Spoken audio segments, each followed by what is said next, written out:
পারমাণবিক বিদ্যুৎ ব্যবহারের চূড়ান্ত ধাপে বাংলাদেশ। বেলা 2:30টায় রূপপুরের প্রথম ইউনিটে জ্বালানি লোডিং শুরু। প্রধানমন্ত্রীর সঙ্গে রুশ প্রতিষ্ঠান রোসাটমের ডিজির সাক্ষাৎ।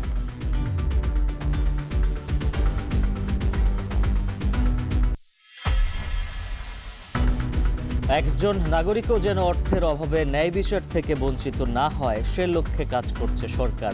জাতীয় আইনগত সহায়তা দিবসের অনুষ্ঠানে প্রধানমন্ত্রী। রাষ্ট্রের কোনো নাগরিক অর্থের অভাবে আইনের আশ্রয় কিংবা ন্যায্য বিচার থেকে বঞ্চিত থাকবে, এটি একটি গণতান্ত্রিক রাষ্ট্রে কোনোভাবেই কাম্য বা প্রত্যাশিত নয়।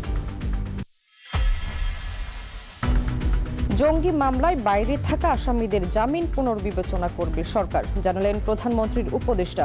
গুরুত্বপূর্ণ স্থাপনায় নিরাপত্তা থাকবে, চরমপন্থা নিয়ে সতর্কতা। কোস্টগার্ডের অনুষ্ঠানে স্বরাষ্ট্রমন্ত্রী।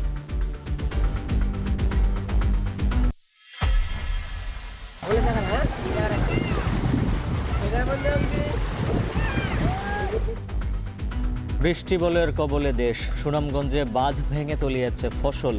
হাওরে আগেই ধান কাটার পরামর্শ। আগামী 48 ঘন্টায় কালবৈশাখীর সতর্কতা। সমুদ্র বন্দরে 3 নম্বর সংকেত।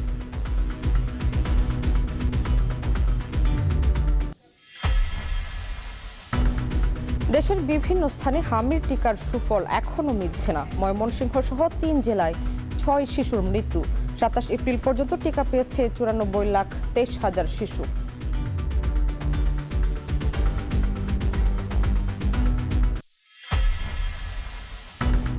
পরমাণু ইস্যু স্থগিত রেখে ইরানের প্রস্তাব পর্যালোচনায় ওয়াশিংটন। সমঝোতা না হওয়ার আভাস ট্রাম্পের।